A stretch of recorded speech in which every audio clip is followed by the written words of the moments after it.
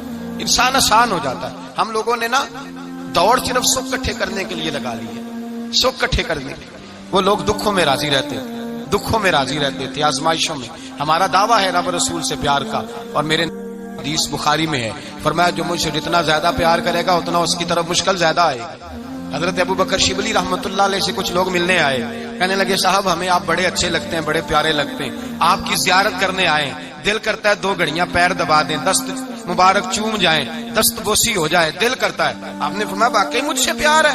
کہا حضور بڑا پیار ہے. فرمایا سوچ لو کا صاحب بڑا پیار, پھر سوچ لو کا بڑا پیار ہے. حضرت ابو بکر شبلی دیوانے سے آدمی تھے, پتھر اٹھائے روڑے اور زور سے ان لوگوں کو مارنے شروع کر دیے. دوڑ گئے, کہنے لگے بابا تو پاگل ہو گیا ہے. جب دوڑے تو حضرت ابو بکر شبلی فرمانے لگے بس تم تو کہتے تھے ہمیں پیار بڑا ہے. کہا حضور کیا مطلب؟ آپ فرمانے لگے اگر تمہیں مجھ سے پیار ہوتا تو میرے روڑے کھا کے میرے دروازے پہ مر جاتے, کبھی میرا ساتھ چھوڑ کے نہ جاتے. تمہیں پیار نہیں, تم سوکھ کے سجن ہو, تم چوری کھانے والے میاں مٹھو ہو. تم تو اس لیے آئے ہو کہ یہاں برکتیں ملیں گی, موجیں ملیں گی. تمہیں پیار نہیں. ہمیں خدا رسول سے پیار بھی ہے, ذرا سی آزمائش آئے رونے بیٹھ جاتے ہیں. غریب بھی رو رہا ہے, بیمار بھی رو رہا ہے, تنگ دست بھی رو رہا ہے, اور جو آدمی کسی مشکل میں گرفتار ہے وہ بھی کہتا ہو جتنا میں الجھ گیا ہوں ہے ہی کوئی نہیں. اٹھیں, بیدار ہوں, اپنے آپ کو توانا کریں, اپنے اندر جولانیاں پیدا کریں. یاد رکھیں جتنی مشکل سخت ہوگی اتنی آسانی بھی اللہ زیادہ ہی عطا فرمائے گا. اللہ تعالیٰ زیادہ اور وعدہ کیا اللہ پاک نے فَإِنَّ مَعَ الْعُسْرِ يُسْرًا إِنَّ مَعَ الْعُسْرِ يُسْرًا. فرمایا اگر میں تمہیں 1 مشکل دوں گا تو میں تمہیں 2 آسانیاں عطا فرماؤں گا. اللہ تعالیٰ ڈبل آسانی دیتا ہے اگر کسی پر مشکل ڈالتا ہے. اپنے آپ کو کمزور نہ کریں, ذہن بنائیں دکھ سہنے کا, مزاج بنائیں تکلیف برداشت کرنے کی. پھر یہ مشکل نہیں ہوگا, پھر آسانی سے بندہ گزر جائے گا. دعا ہے رب کریم کی بارگاہ میں اللہ سمجھنے کی توفیق عطا فرمائے. آخر دعوانا الحمدللہ.